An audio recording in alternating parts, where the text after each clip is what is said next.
What's up, everybody, and welcome back to Fireside Giants. I'm your host, Anthony Rivardo, joined by my co-host, Alex Wilson. Was muted there for a second, but I'm back now, and we are talking about the New York Giants and some mock drafts today. Free agency pretty much dying down now with the Giants having made all their big moves, made most of their small moves, don't have a whole lot of salary cap space left. They're really just getting ready for the upcoming 2024 NFL draft, which is in about a month and a half. So we want to go ahead and dive into some mock drafts today, talk about different scenarios that could play out for the Giants, maybe pull up a mock draft machine, hear some of your guys' mock drafts down below in the chat, pull them up on the screen, and just kind of discuss what it could look like for the Giants in this upcoming mock draft. We're having more technical difficulties, which is really interesting. I don't know where Alex just disappeared to, but it looks I'm back now, and we are ready to go ahead and dive into some mock drafts. But before we do so, make sure to leave a like if you enjoyed this, subscribe to the channel if you're new, ring the bell so you don't miss an episode, comment your thoughts down below, and make sure to go ahead and follow us on all of our social media channels at Fireside Giants. But without further ado, Alex, how are you doing today, my friend?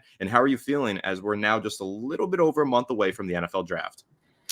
Doing pretty good. Yes, still a couple of technical difficulties, but we pushed through nonetheless. I wish the Giants could do the same in some of these games, but we are back and ready to go. And, there's a lot going on right now, obviously on draft Twitter, and a lot of narratives being kind of thrown out there into the abyss. And look, I was just reading a couple minutes ago that the Minnesota Vikings are doing serious due diligence on J.J. McCarthy. They sent 2 scouts to meet him. They're also doing a private workout with him. I know the Giants are also bringing in a ton of players. I think you get a certain amount of visits. So they've brought in some of those receivers, probably bringing the quarterbacks as well, and obviously doing their due diligence on that front. There hasn't been altogether that much buzz lately about the Giants. I know there was that one SNY article from Connor Hughes about the Giants, and there was buzz around JJ McCarthy. But other than that, there's really been nothing. I haven't heard anything over the last couple of days of substance that made me think, the Giants are honing in on this player or that player. We're not hearing a lot of noise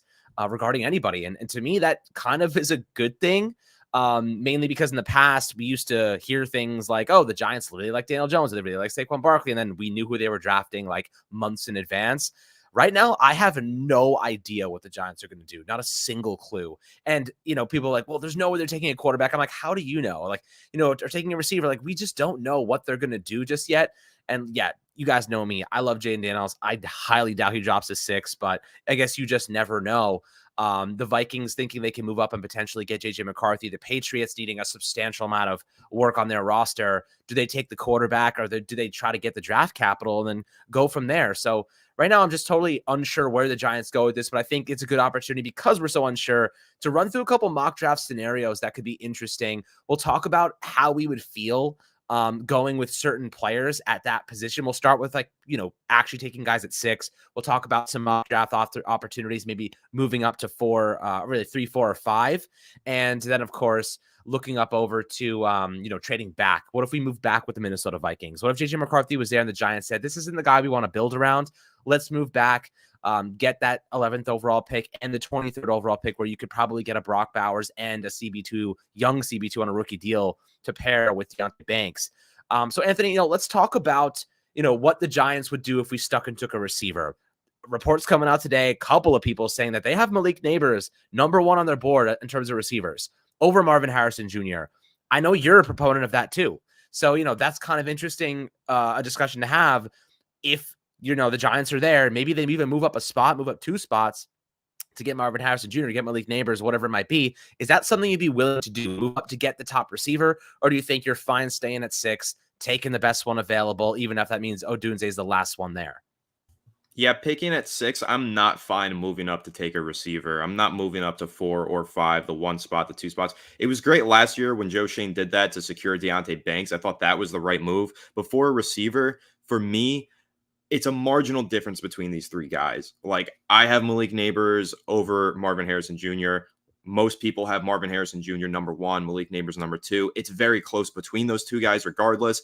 And then it's not a big gap between those 2 guys and Rome Odunze. So there's no way that I could justify trading up into pick number 3, 4, or 5 for a wide receiver when the margin of difference between these 3 guys is just so thin. They're so close together. All 3 of them are absolutely first-round prospects. At least 2 of them are top 10 prospects in most draft classes. you could argue all three of these guys are top 10 worthy prospects in most draft classes. But really, Malik Neighbors, Marvin Harrison Jr., and Rome Odunze, I'm comfortable taking any of those three at number 6. So there's no way that for a receiver, I would trade up. The only position that I would trade up for in this draft is, of course, the quarterback position. Now, if it comes down to it and the Giants have the pick of the litter at 6, somehow, some way, all three of those wide receivers are on the board. Yes, my personal ranking, I like Malik Neighbors the best of those three. I know most people like Marvin Harrison Jr. I see why most people like Marvin Harrison Jr. Listen, MHJ is an absolute freaking stud. I'm not saying that there's some gap between them. Again, I'm repeating this point. It's very close between these two players for me, like very, very close. But I just like Malik Neighbors because I think he's a little bit more explosive out of his breaks. I think he's a little bit better beating man coverage. And I like that he can play X, Z, slot, and he's very dynamic after the catch, has that DJ Moore aspect to him. I've even seen people compare his after the catch ability to Deebo Samuel. I don't necessarily see that, but I do see why they say that. So I like Malik Neighbors. I think his game is really complete, but you also do have to love Marvin Harrison Jr., a lot of size. Excellent release package, probably the best in the NFL getting off or in the draft class at getting off of the line of scrimmage. And then, of course, his route running, everything. He's a very complete and sound receiver. I just like the ceiling of Malik Neighbors a little bit better. I like how he's dynamic he is. But then talking about Rome Odunze, again, not a big gap between any of these three players. Rome Odunze, 75% contested catch rate in this past college season. That's absurd. He goes up there, he makes plays. He ran a 4.39 40. He's super athletic. He's got big hands, big, strong body, great route runner. I love his release package as well. He's also a complete package. Like all three of these wide receivers are complete packages that should be able to succeed at the NFL level in any receiver role and as the primary receiver on their respective teams. This draft class reminds me a lot of the 2014 NFL draft class, where I think there was 5 receivers that went in the first round, and I think at least 4 of them went on to be consistent 1,000-yard receivers in their career. Of course, that's the season that the Giants drafted Odell Beckham Jr., the Bucs got Mike Evans, and a few other great talents in that first round. It reminds me of that. I think that there are multiple 1,000-yard receivers in the first round of this class. So with those 3 guys, I'm comfortable taking any 3 of them at the 6th overall pick. I personally would not move up and trade up to try and secure one of them. Yeah, I think moving up for receivers probably off of the table for us since this draft class is so deep at the position. But, to address some people, I'll just talk about this for 1 second. Have you guys ever wavered or fallen out of love with being a Giants fan? Of course not. Giants, I've been a Giants fan since I was born. Like the second I even learned what a football was, that was my neighbors were Giants fans that got me into this team. Fortunately, won a couple Super Bowls when I was a kid. Ever since then, it's been a little bit of a dark era, and we're hoping for better stuff and better performance in the future. But it starts with getting that quarterback position right. And I know this is a question that kind of what the discussion about a receiver is. What happens if the Giants draft a receiver and Daniel Jones has a breakout 4,000-yard season? Are we still going to cut him next year? I'd probably say I'd be willing to bet any amount of money that Daniel Jones is not having a breakout season next year. Basically going to miss most of the summer with, the knee injuries, not going to be able to operate as the primary guy in camp as they ramp him up into, full practice. And maybe he gets a substantial amount of reps, maybe not. I just don't necessarily think it's realistic to think he's going to suddenly get rid of all of the problems that he has. Obviously, he stares down his receivers. He doesn't progress through his progressions very well. He doesn't read the field very well. Like there's a lot of things that are just, pinpoint parts of his game that you can't just get rid of all of a sudden. Going into year 6, he's suddenly going to break out. Like he had his most touchdowns in year 1 as a rookie. And ever since then, he's developed some really, really bad habits and relied more and more on his legs to get the job done. And, now we're surprised, like he has an ACL tear after relying so much on his legs. How is he really going to step up and be this like elite pocket passer in year 6? I just don't see it. So, right now I kind of feel as though if you are the Giants, where do you look to go? Now, Anthony, tell me about this guy. I know you're a huge fan of Xavier Legette. There's a couple really good receivers. Is this a scenario where if you're the Giants, do you feel necessarily pressed to go receiver in round 1 because you might be able to get a guy who's has the WR1 upside in round 2. Now, I don't think you're going to pass on Neighbors or Marvin Harrison Jr. for Xavier Legette. Certainly not. But does that lend you a little bit more? If, let's say, like, not everyone's a fan of JJ McCarthy or whatever it might be. Does that give you a little bit more confidence to say, I'm willing to take a shot on JJ McCarthy because this wide receiver draft class is so deep, we might be able to find really good value in the second round with that WR1 upside?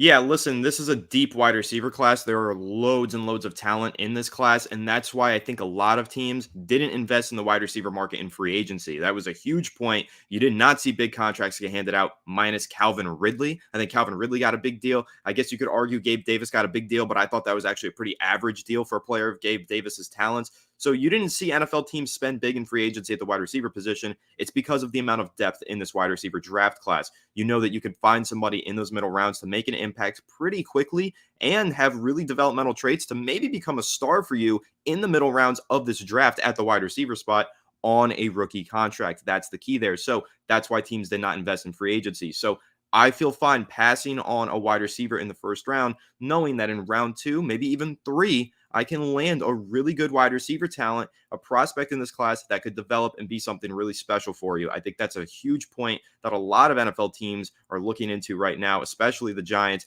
I think, honestly, the conversation about getting a quarterback wouldn't even exist if this wasn't such a deep wide receiver class. But because it's such a deep wide receiver class, you can feel comfortable moving up or taking a quarterback at 6 and missing out on one of these top receivers because the talent drop off just isn't as steep as it usually is. In other years, you'll see round 1 wide receivers right at the top of the draft class that are really good. Round 2, it's quite a drop off. That's not the case this year. There are multiple receivers who should be taken in the second round that people feel like could become 1,000-yard receivers at one point. How about Ladd McConkey? Everybody seems to feel like he could be a WR1 in the right offense. He might go in the second round, maybe late first, but we'll see. A.D. Mitchell, same story. Xavier Worthy, same story. You've got a lot of talents in this draft class with a really high upside and potential that aren't necessarily round 1 projections. So the Giants don't need to feel forced into taking a WR1 in the first round. If they want to take a chance on a quarterback, roll the dice, gamble on a McCarthy, they can do that knowing in round 2, they do have the ability to land a wide receiver talent, whether that's Xavier Legette, whether that's Xavier Worthy, whoever it might be. You guys know I love Xavier Legette. I've talked about him endlessly on this show, and I'm really high on him. I think he does have wide receiver 1 potential.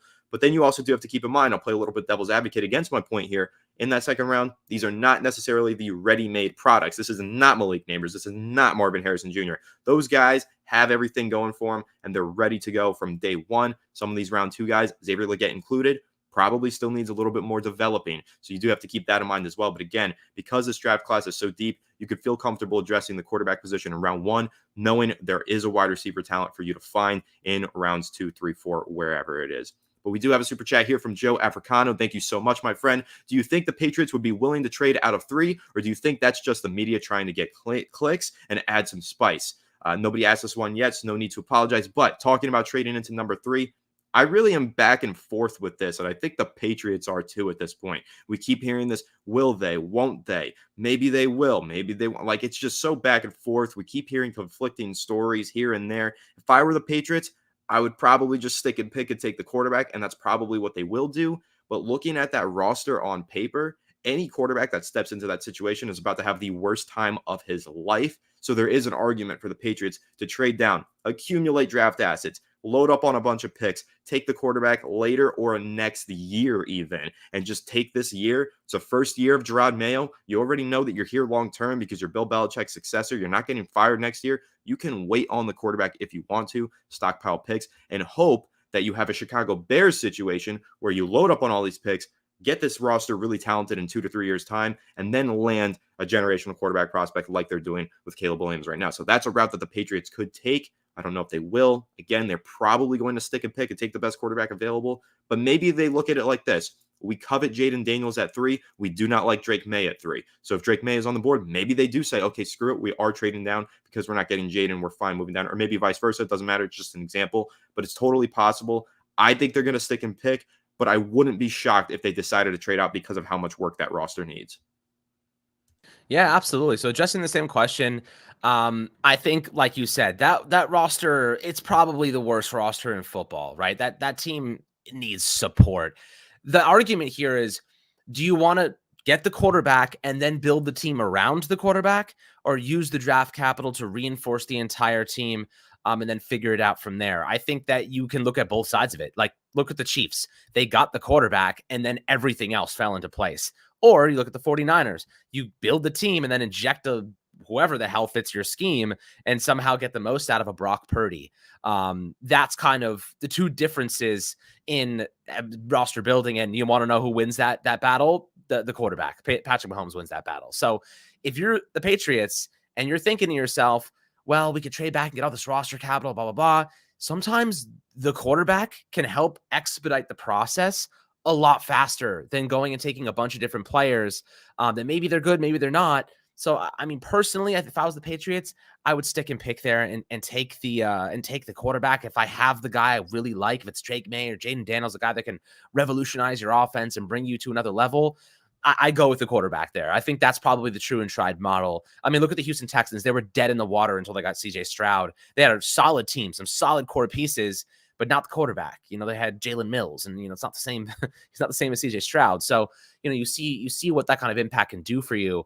And then the Patriots have a stupendous amount of salary space in the future as well. So yeah, appreciate you, Joe Africano. Appreciate you a lot for the donation. I think that probably wraps up my perspective on it, that I think the Giants, or rather the Patriots, should take a quarterback. However, who knows what they end up doing. I kind of feel as though right now, if you are the Giants, I wouldn't be banking on it, which is kind of interesting. And that's kind of a direction I wanted to go into, Anthony, discuss for at least a brief moment. So reports came out from The Athletic that the Giants told Russell Wilson, we're not giving you the starting job, right? We're not bringing you on to be the starting quarterback. You'd have to compete with Daniel Jones, or you'd have to be backing Daniel Jones up. I don't know. I think there's two perspectives to consider. Maybe you have a differing opinion than I do. I think it either comes down to the Giants, don't want added competition for a rookie, or they truly believe that Daniel Jones is going to come back and start for them in year 6 and get better. Where do you sit on that? Why would you think they'd tell Russell Wilson, you're not starting for us, even if we bring you, maybe I think Russell Wilson's better than Daniel Jones, especially coming off an ACL tear. I imagine you probably agree with that. But how do you perceive them telling Russell Wilson, yeah, you're not starting over Daniel Jones, which to me would be what? Really? All right, I guess I'll go to the Pittsburgh Steelers then. First and foremost, yes, Russell Wilson is better than Daniel Jones. Even at this stage in Russell Wilson's career, I still believe that he is better than Daniel Jones right now. But why I don't think the Giants could promise him a starting job, I don't necessarily think that it's because Daniel Jones is the pen down starter with zero competition. Daniel Jones is going to have competition, no doubt. They have to give him some competition. He was not good enough in those 6 games last year to just be given the starting job like he was the season prior. He took them to the playoffs the season prior. He didn't do that this last year. He lost a lot of games and then he got injured. So he's going to have some competition. But would Russell Wilson really be competition for him, or would it just be controversy for the Giants? It might just be controversy. Now, if the Giants go ahead and draft a quarterback, how many freaking quarterbacks can you put in one room? I think that's a talking point that we're not necessarily discussing. Daniel Jones is under contract. That's 1. Tommy DeVito is still under contract. That's 2. Had they went and added Russell Wilson, that's 3. And if they drafted a quarterback, that's 4. You're not going into the season with 4 quarterbacks under contract. You don't even want to go into the season with 3 quarterbacks under contract. It's just a unique season where you're trying to draft a quarterback. So you're going to probably have Drew Lock, Daniel Jones, and a rookie, whether that's a first-round rookie, a fifth-round rookie, doesn't matter. They're going to add at least some sort of developmental piece to the quarterback room. But if they had a quarterback that they took in the first round, and this is what I think the part of it saying they could not promise him, Russell Wilson, they could not promise him a starting job. If they do take a quarterback in the first round, what if that quarterback is so good during training camp that they have to get him on the field from week 1? They can't promise Russell Wilson the starting job in that scenario. They are picking in the top 10, so they have to be prepared. What if something happens? Caleb Williams smokes pot in a bong mask, whatever, on draft night. That video leaks like Laramie Tunsil, and somehow he falls to the 6th overall pick. Keep that in mind. That could happen. They are picking in the top 10 within striking distance of these top quarterbacks. So no, Russell Wilson cannot be promised a starting job the same way that he can be promised one at Pittsburgh when they're picking in the late 20s of the draft. You get what I'm saying? So just because the Giants are in range of a quarterback, they can't make that promise to Russell Wilson. The Steelers can make that promise because they weren't even close to having a chance at any of these top quarterbacks in this draft class. So that's really all the difference is for me. The way that I interpret this from the New York Giants perspective is just they have a chance at getting one of these top quarterbacks. Therefore, nothing can be promised to Daniel Jones. Nothing can be promised to Tommy DeVito, to Russell Wilson. Nothing can be promised while they're in striking range of these quarterbacks. I'm not saying that they will land one, But if they do, that quarterback is going to see the field at some point during his rookie season. I made the comparison the other day to Dak Prescott. That was the wrong one. I meant Lamar Jackson. He was drafted at the end of the first round. He sat for most of the year. Joe Flacco got hurt. He took over as a starter and never looked back. That's usually the case with rookie quarterbacks. They stay behind the starter gets injured, boom, now they are going for the rest of the regular season and hopefully for the rest of the next decade. That's what the Giants are going to hope for. So if Russell Wilson struggles at all, or if the Giants are eliminated, even thinking back to when Eli Manning got put into the starting lineup for the first time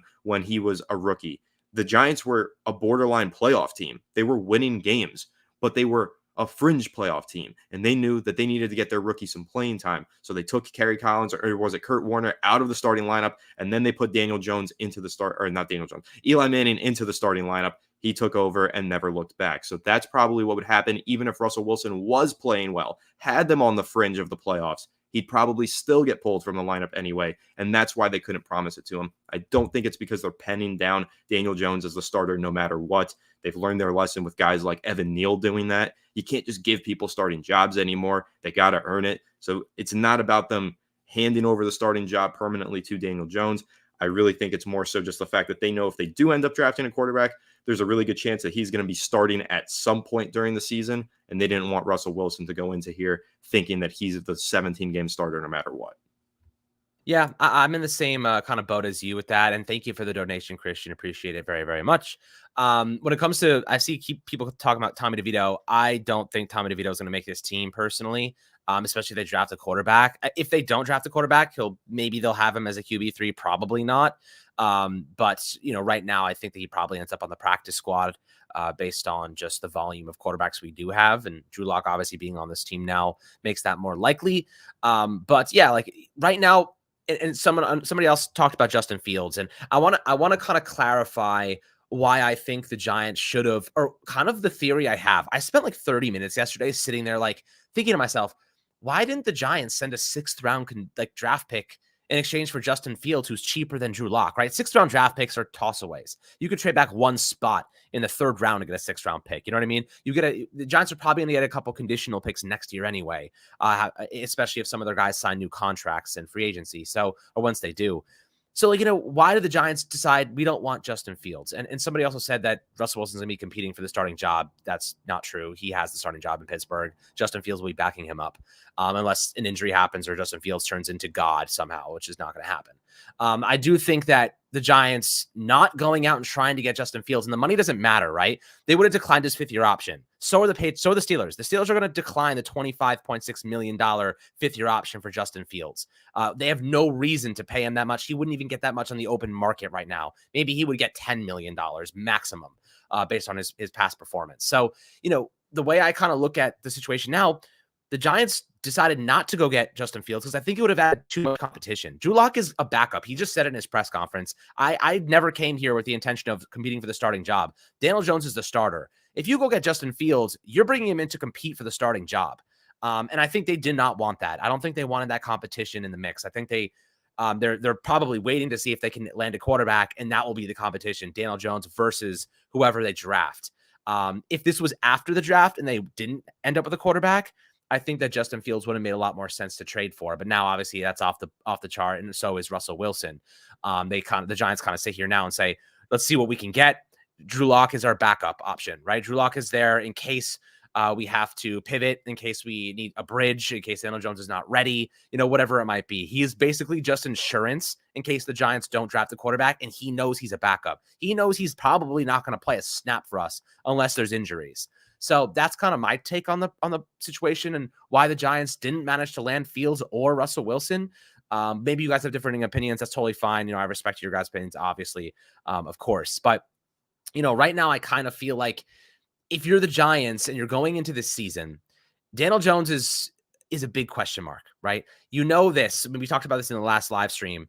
If he gets hurt again, that $41.6 million cap hit in 2025, if he gets another season-ending injury, let's say he goes out there and he runs and he takes a bad step in the MetLife turf and his knee gets hurt again and he can't play and he fails his physical at the end of the season, the Giants owe $41.6 million to him guaranteed, right? $41.6 million. So they can no longer take the out in his contract and walk away with just $22 million in dead money. They have to pay the full $41.6 million cap hit for 2025. They just went out and got a $30 million per season pass rusher, and we know that next year they're going to need some more money to spend. They could go out and get a blockbuster wide receiver if they end up with a quarterback this year because they can reset that rookie window and can fit it under the cap space long term, right? That's the availability that a rookie quarterback presents, the ability to go spend money in free agency on big, proven commodities. I just don't know how they let him play another down. I really don't. Financially, it's a huge risk. Daniel Jones has had multiple neck injuries at this point. One more away.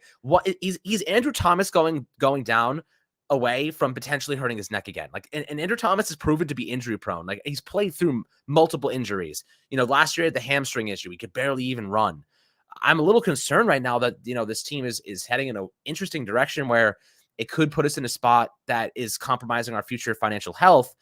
But again, we just don't know what's going to happen here. That's why, like, everything in my mind, all the logic in my being tells me that this team is going towards a quarterback.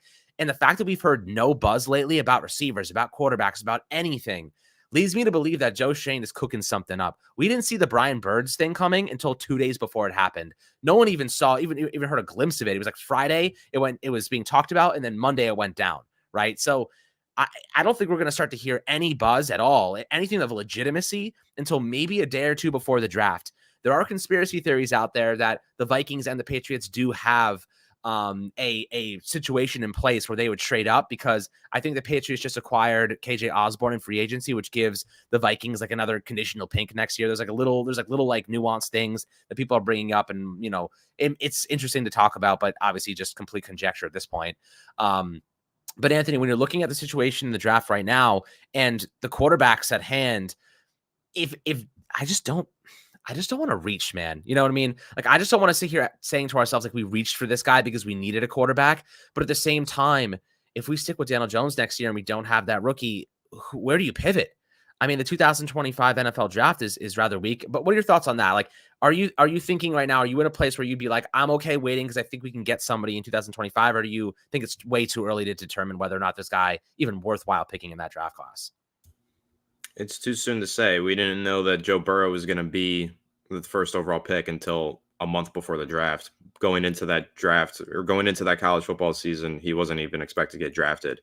So I don't look ahead to future draft classes and say, oh, that's going to be loaded on talent, or the talent there isn't going to be good enough. We have to draft a quarterback this year because there's not going to be talent next year. That's just not true. You never know what the talent's going to look like in any given draft class. I want to rewind to like 10 minutes ago when you're talking about Justin Fields and give my opinion on that. Justin Fields, here's the thing, and I think this is the baseline of why he didn't have a trade market. I do a lot of studying on Bears, have a lot of fans who are Bears fans. I understand the situation. Teams would rather suffer through a year of bad quarterback play than have 1 year of good quarterback play and then have to pay that quarterback. That is all it is with Daniel Jones, or with Justin Fields. It's the Daniel Jones thing. Daniel Jones and that contract that the Giants gave Daniel Jones has scared the living crap out of all of the rest of the NFL. Nobody wants to find themselves in a situation where they have to hand out a Daniel Jones contract, where you're paying a guy for 1 year of good production, now paying him $160 million for 4 years. That is the scariest thing in the world for NFL teams now, because the Giants really screwed themselves over doing that. And everybody recognizes that. The last thing in the world, this would be an absolute nightmare, Alex, if the Giants traded for Justin Fields and he brought them to the playoffs in 2024 and had a good season, one good season out of his whole career, and then they have to pay him like Daniel Jones a year later after they just did this whole thing with Daniel Jones. It would basically be the Daniel Jones situation 2.0, and it's probably going to backfire on you the same way the first Daniel Jones situation backfired on you. So that's why the Giants didn't trade for him. I don't think it has anything to do with too much competition in a quarterback room. I don't think it has anything to do with too much talent. Nothing about the quarterback room. It's nothing about Daniel Jones. They don't want competition for him. It's not that. It's simply a money thing. You said it wasn't about the money because he has a $3 million cap hit. It's the long-term money. No one wants to have Justin Fields start for their team this year, because if he does play well, all he has to do is go to the negotiating table and say, Daniel Jones had one good year and got that much money. I want the same contract as Daniel Jones. That's it. So if Justin Fields sits as a bench player, as a backup for this season, he goes into free agency next year, someone can sign him on a 1-year, $5 to $10 million deal instead. If he starts this year and plays well, they have to sign him to a 4-year, $160 million deal. That's the difference. We're talking 5 to 10 million versus $160 million to commit to one player if he plays this year. So there's no way that any team was going to trade for him and let him be a starter this year. And the Giants, why would they do that? They would just put themselves right back in the Daniel Jones situation 1 year after the Daniel Jones situation. As soon as they're getting out of the Daniel Jones contract, they're maybe getting themselves right back into a Daniel Jones contract 2.0 with Justin Fields. So there's no way that any team that has an open starting job was going to risk letting Justin Fields start, win games, go to the playoffs, and get a Daniel Jones contract. It's a lesson learned from the NFL. They're all looking at what the Giants just did to screw themselves over by paying Daniel Jones, and they're not going to screw themselves over the same way by having a situation where they might have to pay Justin Fields. That's my whole take on it. I think that is the easiest way to break it down. The team would rather have bad quarterback play in 2024 than go to the playoffs with Justin Fields and pay him in 2025. Yeah, I think the only thing I would say is, what if they brought him in to just be Daniel Jones's backup, like to not even compete with him, not play with him. Like we're trading for Justin Fields. It seemed, I will say this, it does seem like the Bears tried to find the best opportunity for Justin Fields, and the Steelers, I guess, were the best opportunity for him. Maybe he gets to learn behind Russell Wilson, who's on a 1-year deal, and then maybe take over at a cheap contract. Like they just, they extend him for, pennies on the dollar, see what he can do. And then maybe, or they just have him as a cheap backup. Russell Wilson, they try to win next year. The Steelers don't have a bad team. They try to win some games. If he goes down, they have Justin Fields there as a backup situation, like kind of like the Jets last year. They probably wish they had a guy like Justin Fields that was capable of, at least operating instead of Zach Wilson, who was completely inept. But anyway, my argument being, if the Giants were to acquire Justin Fields, it would be with the context that they feel that Daniel Jones is going to be their guy in 2024, and they can win with Daniel Jones now, and they can compete with him right now and make a playoff appearance. And if he goes down, Justin Fields steps in. It's more of like a last resort, like a precaution, like their QB2. Like basically the role that Tyrod Taylor played last year. So, with that being said, if you acquired him with just the intention of him being the backup of Daniel Jones and having a high quality backup with the intention of competing in 2024, I don't see why that would be a bad move, because he's not going to be starting. But with that being said, they went with Drew Lock, who, is on a little bit more of an expensive deal on a 1-year contract. And, to me, it just doesn't feel like they have that much confidence in DJ returning and suddenly being this great player. Like, he's never been like this great player. You know what I mean? So then that's why they wouldn't trade for Justin Fields to just be Daniel Jones's backup, because they know that he would probably play. And again, they're afraid of him playing well and then having to pay him. That's right. That's exactly right. That's exactly right. So point being, I think we're both agreeing here that the Giants don't necessarily feel as though Daniel Jones is going to be that good or is that good, which lends it to the theory that like the probability of drafting a quarterback is higher than some people may think. But I guess it just has to unfold naturally and organically for the Giants to actually have that opportunity to move up and try to get somebody, or even just stay put and take JJ McCarthy. I just don't see anyone beyond JJ that like piques my interest. I'm not a big Michael Penix fan, and I know a lot of people say Michael Penix, but guys, he's a lefty. You just paid Andrew Thomas a crap ton. You backed the Brinks truck up for Andrew Thomas, and then you're going to change your quarterback's blind side to the opposite side. You can't just move Andrew Thomas to the right side. It doesn't work that way, So Michael Penix doesn't make any sense to me because he's lefty, and they just paid a left tackle. So you're kind of doing it the reverse here. So I don't really get that one. I like Spencer Rattler, but I'm not going to put my faith in him becoming a starter. I think he's a fine developmental guy. It's like to see where he would go, but I don't know for the best opportunity for him. And then Bo Nix, I'm not a fan of Bo Nix. I don't see all of it there. I don't think his arm is anything special. I just don't see how he can be a great player at the next level. Maybe I'm wrong. Maybe he does, but anything's possible, of course. I guess we have to wait and see. He's another second round prospect here. Joe Milton, really inaccurate, like very, very raw as a player. He needs a lot of time, a lot of experience. Giants just don't have it to give around to him. So I just don't know beyond, JJ McCarthy, Anthony, is there someone that piques your interest, like a quarterback beyond those top 4 guys? It's like, yeah, like maybe we take a shot on those, but, or otherwise you're like, it's those 4 or nothing. I mean, if they go wide receiver at 6 and Bo Nix is on the board at pick 47, I think that's pretty good value. I think that there's a lot of teams that at one point had him as a first round prospect for a reason. So if he falls that far, there's also a reason. But at the same time, you can look at the good reasons and argue for him at 47. My thing with Bo Nix is he just doesn't have the ceiling that these other guys have, but he definitely has the same floor as those other guys. I mean, he's been playing college ball for 6 years. He's gotten better every single year. He's looked really good every year. He runs a good offense. Like, he is a good football player, and he's probably going to be a starter in the NFL for several years. But I don't think that he's going to be a top 10 player in the NFL at any point, where I could see that happening with any of those top 4 quarterbacks. I could see all of them being top 10 at their position. I could see McCarthy being a top 10 quarterback at his position. I know a lot of people don't feel that way, but come on, you got to admit, he's a 21-year-old with a lot of tools. The potential is there. Jaden Daniels, obviously, we all see the potential with him. Drake May, Caleb Williams, the potential is there for those guys. It's not necessarily there for Bo Nix, but Bo Nix, as a guy with a high floor who you know is just going to be a good player, yeah, I would probably consider taking that at number 47. And I don't think that Bo Nix in the second round of this year's draft stops you from taking a quarterback at the top of next year's draft either. Think Josh Rosen. Think some of these other quarterbacks that get drafted and moved on from a year later. How about Malik Willis? He was drafted. You brought him up a few weeks ago. He was drafted in the 3rd round by the Titans. He didn't look so good in his rookie season. So boom, immediately the Titans went and drafted Will Levis in the 2nd round the following year. So those are things that could happen. And so with Bo Nix, I think that, you know, it's a little bit interesting how things have changed in terms of public perception of him and opinion of him. I don't think his Senior Bowl helps that. He didn't look so good at the Senior Bowl, but just in general, if you're asking me, is there anybody that I would be interested in the 2nd round?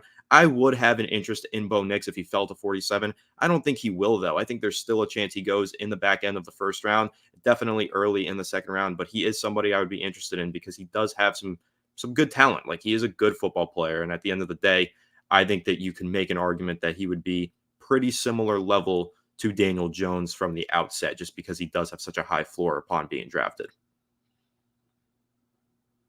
Yeah, I mean, we'll see. I guess anything's possible. We've seen, I mean, Tom Brady was the best quarterback of all time, and he was probably the most unathletic quarterback of all time going into the draft. I think he recently ran a faster 40-yard dash at like 45 years old than he did when he was a kid at the NFL Combine, which is actually pretty crazy. But let's do kind of an interesting thing. I want to run through some players that could go at 6, and we'll give our like grade on it. Like, this is a guy we're going to take at 6. We'll give our grade, and then everyone in the chat can also give their grade. So let's start with one that would be a little bit more controversial. Let's start with Rome Odunze at number 6. If the Giants took Odunze, who they really liked apparently at the Combine, what would you think about that? Is that something that you'd be like, yeah, like, I think he could be a really good player. I think that he could be awesome for the Giants, and, you know, Daniel Jones can maximize him in 2024 and beyond, or whoever plays quarterback for us. What would you grade a Rome Odunze draft pick?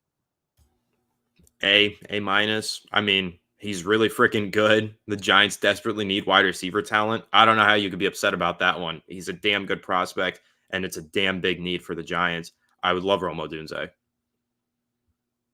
Yeah, I think I'd probably go with an A- on that one. I mean, of course, you'd prefer to have Neighbors or Marvin Harrison Jr., but Odunze's a baller, man. Like, guy just absolutely dominates. He's a great route runner, really crisp. He high points the football. You know, everything about him screams professional NFL receiver. And I like his acumen. I like his intangible traits. He seems like a really good dude, hard worker. I'm pretty sure he stayed after the Combine and actually was working on his shuttle. If I'm not mistaken, he was there, like, nobody else was there, but he was out there trying to get below whatever it was, like 3 seconds or something like that, or 6 seconds.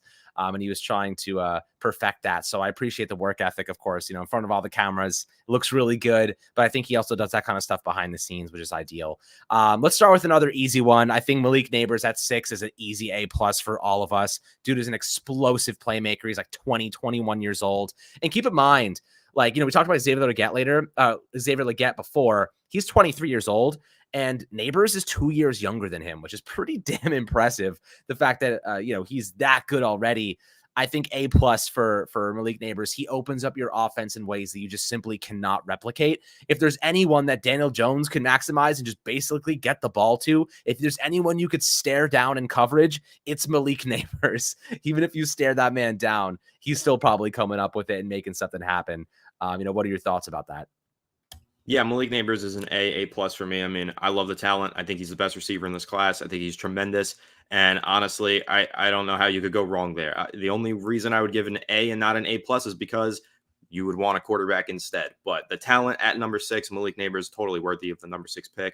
Again, fills a huge need for the New York Giants. Would be great. Before we go through some of these other players at 6 and grading them, we did miss this one from Sam Fountain, $10 donation. Thank you so much, my friend. Can someone please define the degree and type of injury that Jones needs to have for his 2025 to be fully guaranteed? Does getting his bell rung and missing only one play set it off?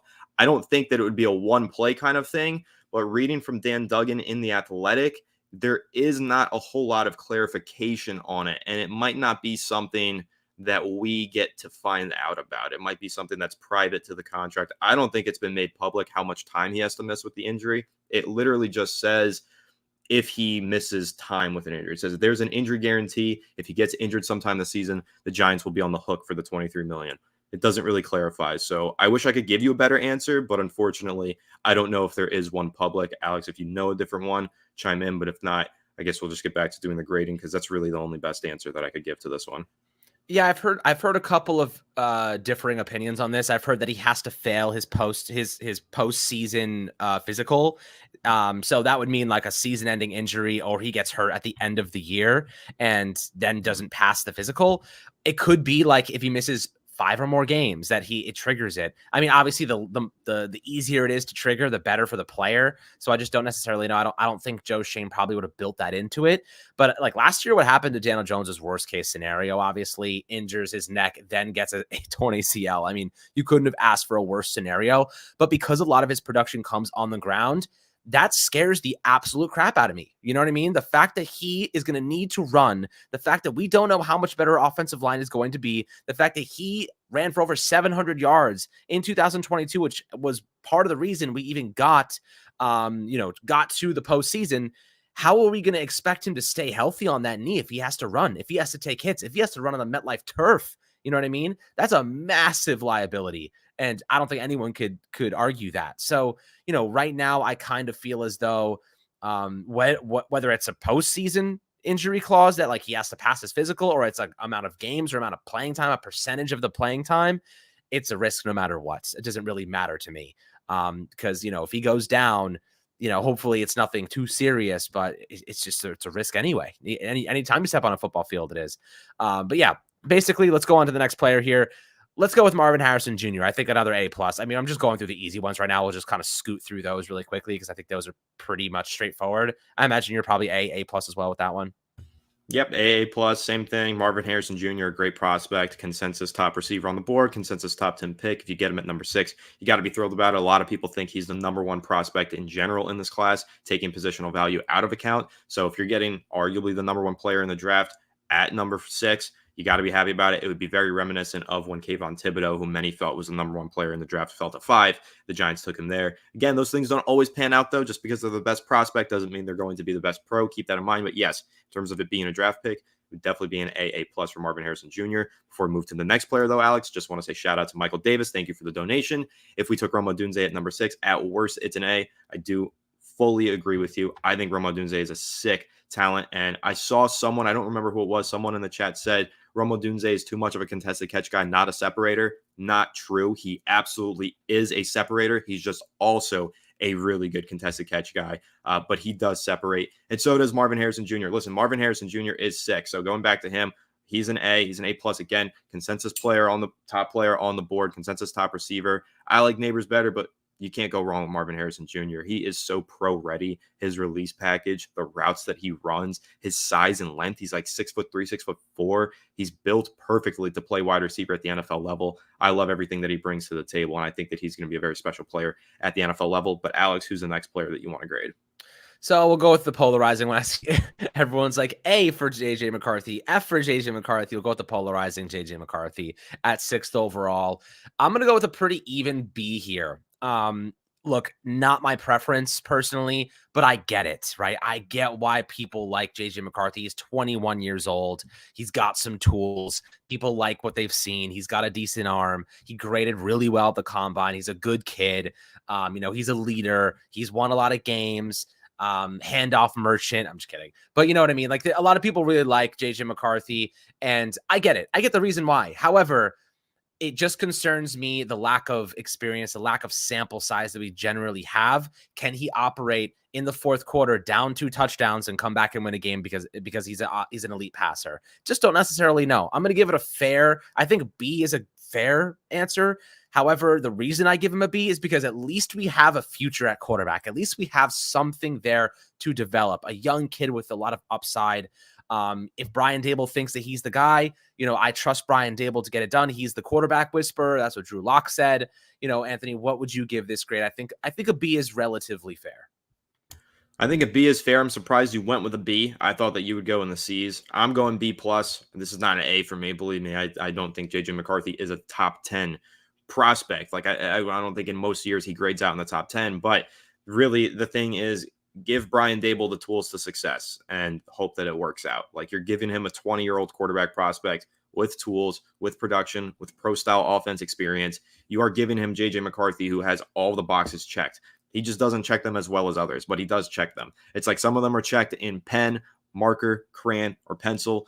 They're probably pencil for JJ McCarthy, a lot of those boxes being checked. So that's really just where you're at. He has everything that you want. He just doesn't have it as much as a lot of these other guys is the thing. So JJ McCarthy, I'd give it a B plus. Again, you are giving the Giants a future at quarterback, whether it pans out or not, who knows? If he sucks 2 years in, you trade him and you restart once again and you take a new quarterback. It's really not like it's going to damn you for 6 years.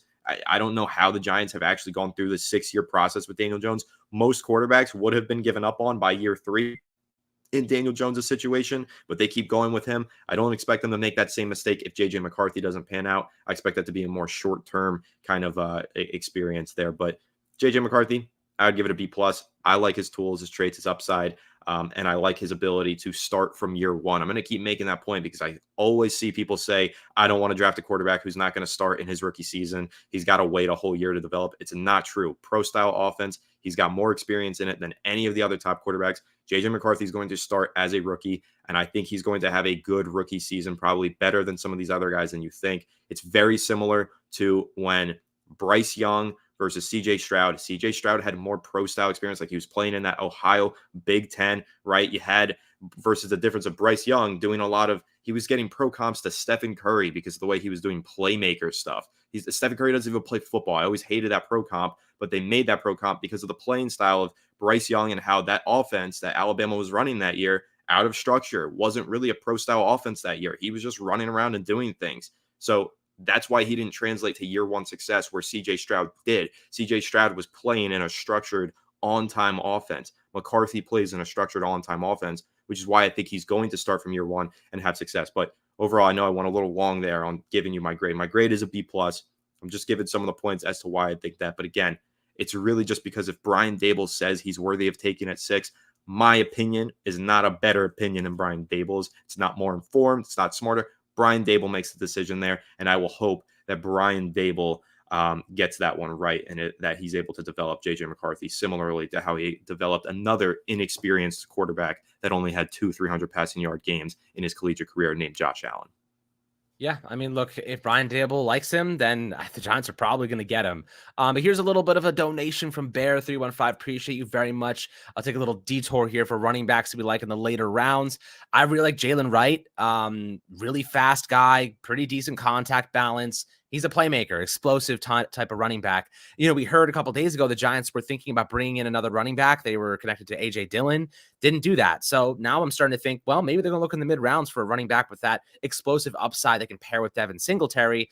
I like Jalen Wright, Audric Estime.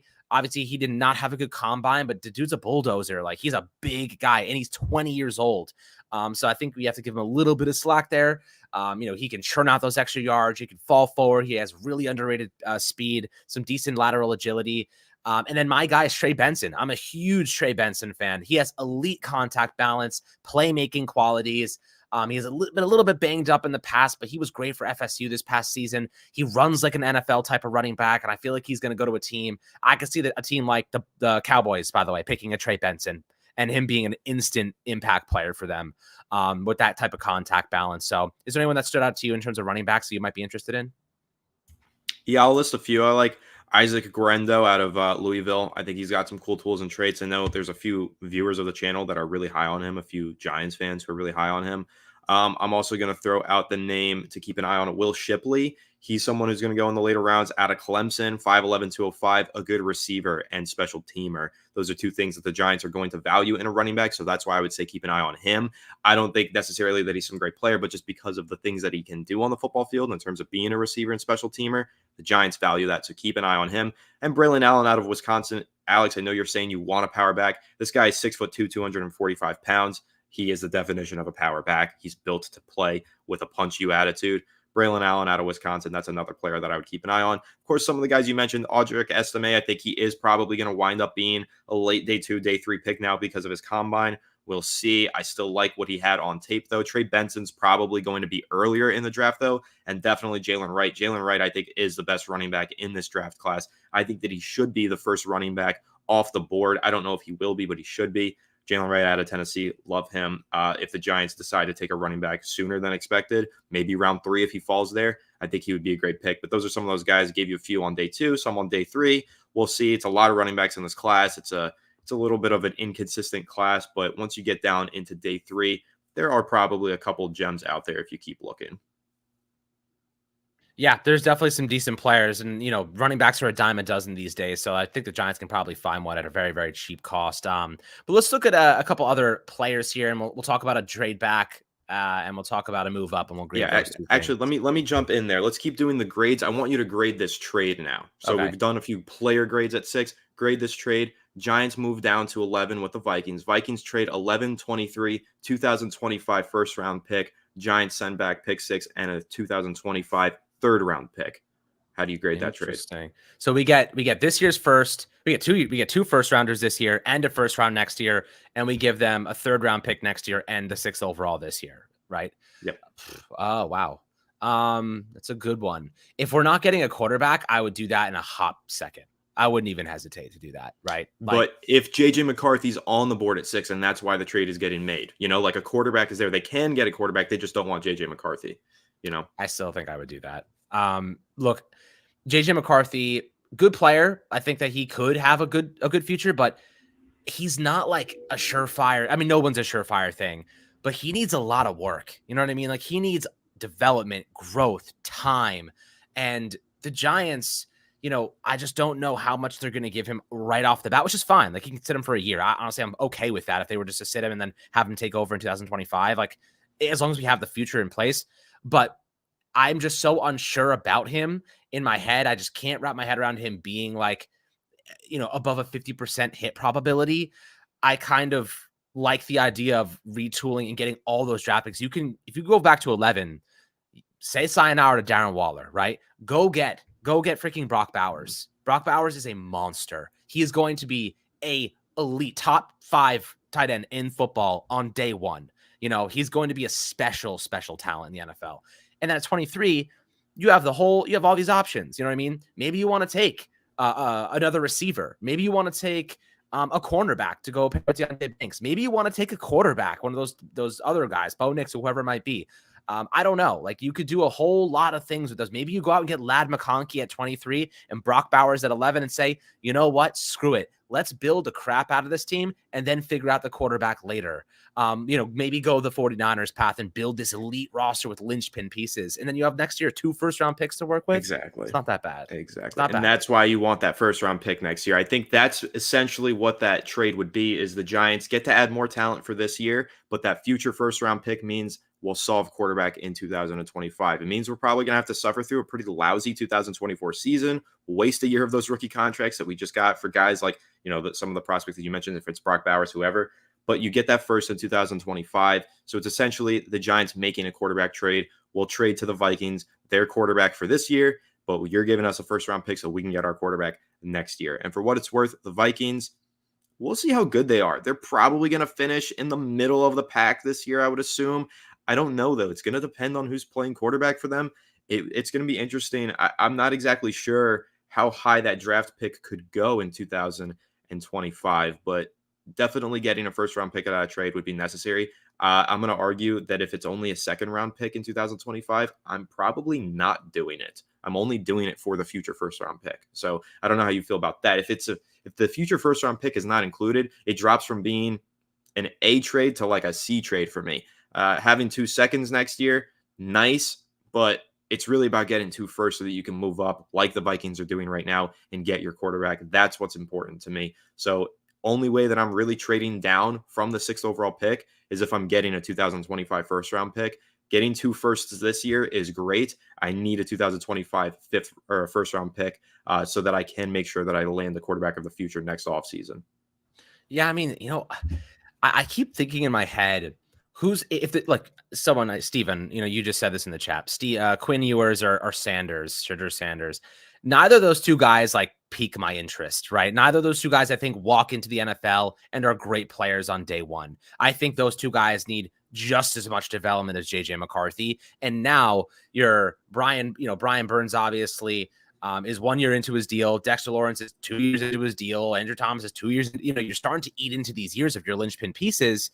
And, you don't even know where any of these quarterbacks are going. So if you don't get a quarterback in this draft class next year, it's not only is it concerning, but what veterans are out there that the Giants could trade for? Let's say 2025, they trade back, they get Brock Bowers, and they get, I don't know, A.D. Mitchell or Ladd McConkey or another cornerback.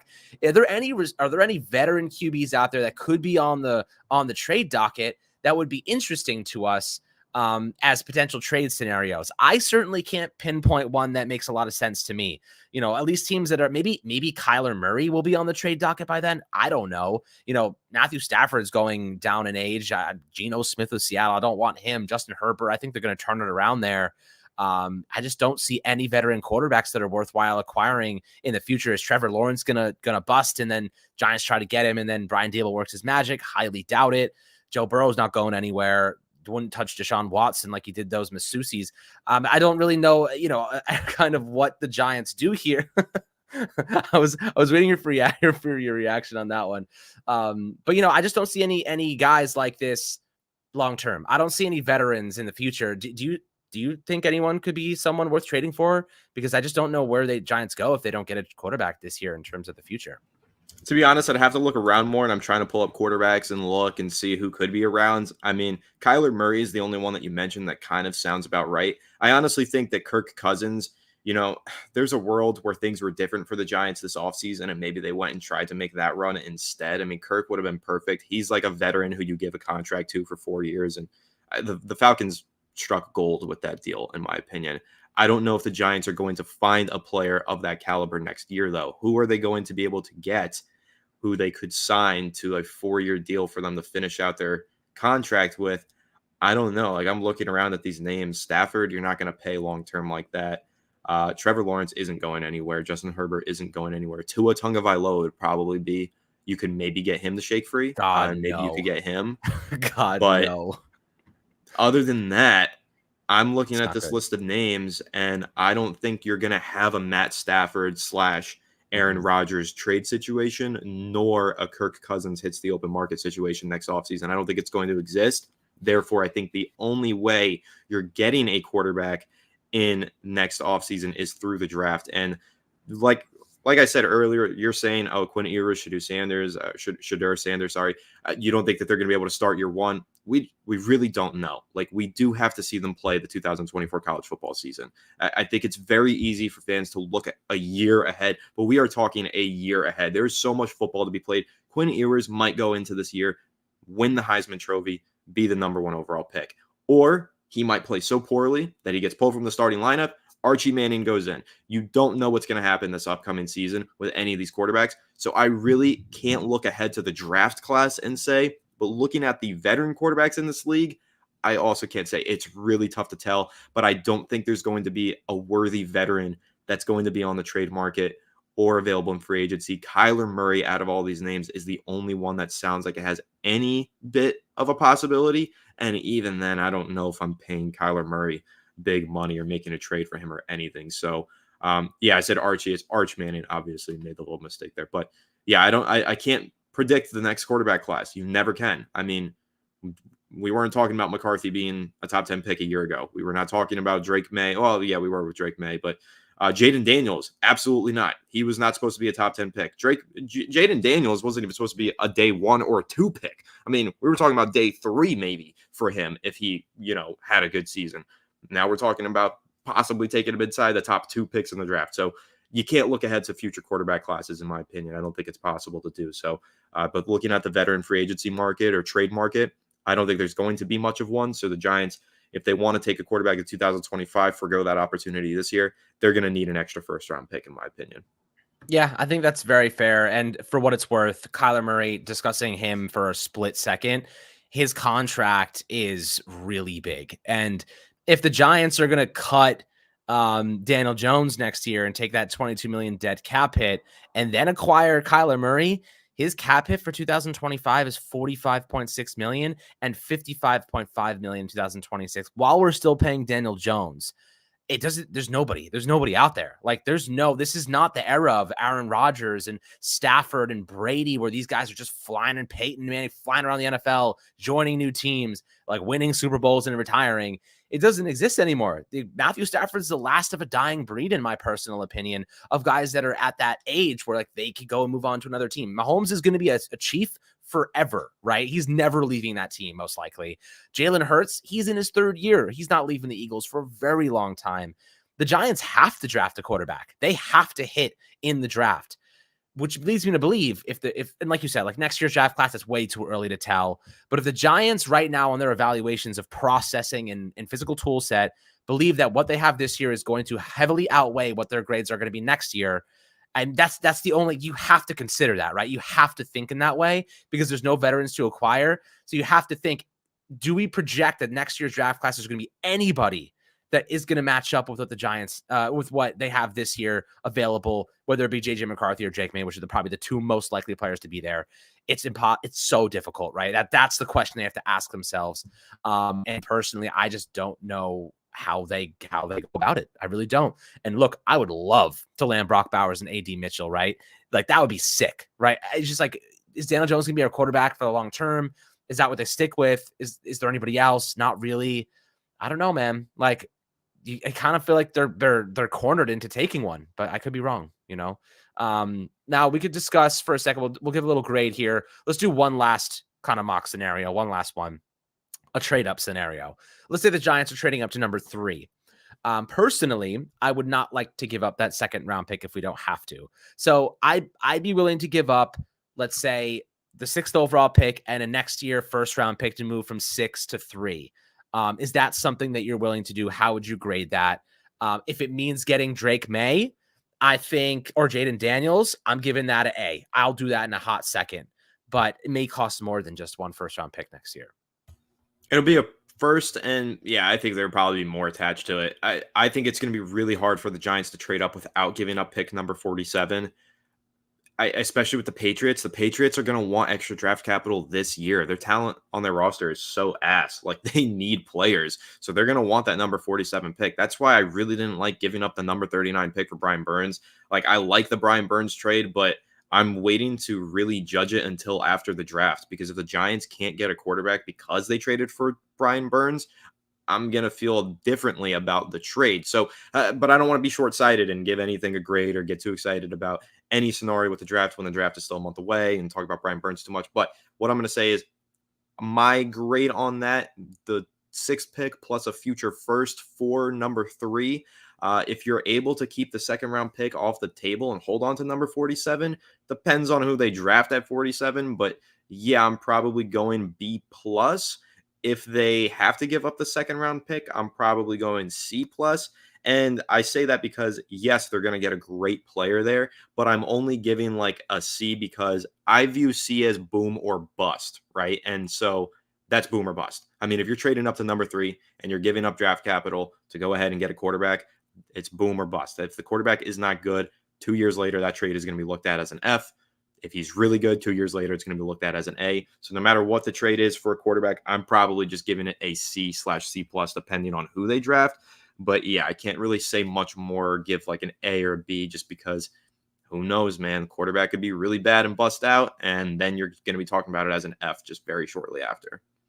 Yeah, absolutely. And I think, Nato, you messaged earlier about our Fireside Bets lines. We dropped them on Instagram, TikTok, and on the YouTube channel, Fireside Bets. So if you guys are into sports betting and you guys are interested in NBA parlays, we're dropping a couple every single day. Had a nice W last night.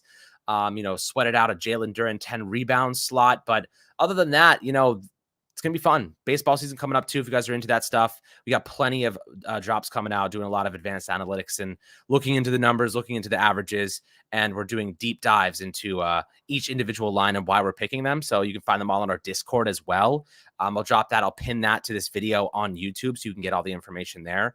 But Anthony, what are your thoughts? I guess any other further thoughts on the draft? There's not much buzz going on right now for the Giants. It's been pretty quiet. And I kind of feel like Joe Shane might be working those phones, working behind the scenes, doing that ninja act. I don't know. But usually when the Giants are quiet, I feel like there's something to brew. But maybe not. I could be wrong. I don't think they're working the phones trying to make trades. I think what's happening is that the Giants are working the books, working the film room. They're watching and studying the tape. I think that they have some big decisions to make in this upcoming draft, and they're just making sure that their talent evaluation is on point. They've got their scouting profiles ready to go. They're setting up their draft room. This time last year, it was quiet. But remember, Joe Shane was implementing that brand new draft room and adding all that new technology. Maybe they're making some tweaks to their software. Like, that's very realistically what could be going on right now. They're preparing for the draft, but I don't think they're preparing for it through making trades. I'm sure they're having discussions with teams, but right now I think that Joe Shane's nose is probably deep in some film, and he's just glued to every monitor in that room, just watching quarterback play, receiver play, everything. So that's probably where the Giants are at. That's where we're at. We're looking at film. We're watching players. We're all kind of on the same timeline right now, and it's about a month away to go. And within this month, we will hear rumblings. We will hear about certain trades that the Giants may or may not be involved with. We will hear about the Vikings and what they're planning at QB and getting up to number 4 or 5, whatever it is. So it's definitely going to be interesting, and it's going to be really exciting. And I can't wait to keep covering the draft, especially now that we're doing these live streams more often. These live streams leading up to the draft and these live streams during the draft. I mean, we just went live for an hour now talking about possibilities of the draft. Wait, guys, until it's draft night and we are live during the draft for that hour plus, watching the first round with you, giving you our reaction to the Giants pick, any trades that they make, all of that fun stuff. I can't wait for that. It's going to be super excited. So got to urge you all again to subscribe if you are new, because we are going to be making some fun content for the upcoming draft. And we're going to be making some really fun content for the 20K sub special. We are very close to 20,000 subscribers on this channel. Please smash the sub button if you haven't. It would mean the world to us. We're also very close to 20K followers on Instagram. The timeline is working out perfectly. We might hit those mile markers in the same week, maybe even the same day. So make sure you guys, if you aren't following at Fireside Giants, go ahead, do that, and please sub to the channel. We have a lot of fun stuff planned for you on this channel, and we do appreciate all the support. Appreciate everybody being in this chat. Whole lot of you, like over 400 at one point. Pretty cool stuff, man. We're having fun here. We're having a great time talking Giants. Alex, you got any closing thoughts for the viewers before we hop off here? No, man, I appreciate you guys as always doing more lives. I hope you guys appreciate these and enjoy them, and always happy to get your opinions and talk about all the different narratives and stuff going on in Giants universe. Definitely lots of cool stuff to come, and the draft is we're just as eager as you guys. We're just as nervous. I think someone said they're going to need a drink. I'm going to be needing several that night because I got to prepare myself for the worst case scenario. The Giants always manage to punch me in the gut right when I'm not looking. So I definitely feel as though it's going to be a very eventful evening, and we'll make sure to get you guys all the information and content reactions that we always promise. For sure. Again, guys, stay tuned because we have a lot of cool stuff planned, and we're making more plans right now. We're moving. Of course, new channel, Fireside Bets. Go check it out on Twitter, social media, all those channels. Check us out, Instagram, everywhere. Go plug into that, and let's cook some books together. Let's have some fun making some parlays. It'll be a lot of fun. So stay tuned to that. And of course, stay tuned to this channel. A lot of Giants content coming, draft content, everything. And of course, make sure to leave a like if you enjoyed this live stream. Subscribe to the channel if you're new. Ring the bell so you don't miss an episode. Comment your thoughts down below in the comment section. And make sure to go ahead and follow us on all of our social media channels at Fireside Giants. But without further ado, we will catch you all in the next one. Have a good one. And let's go Giants.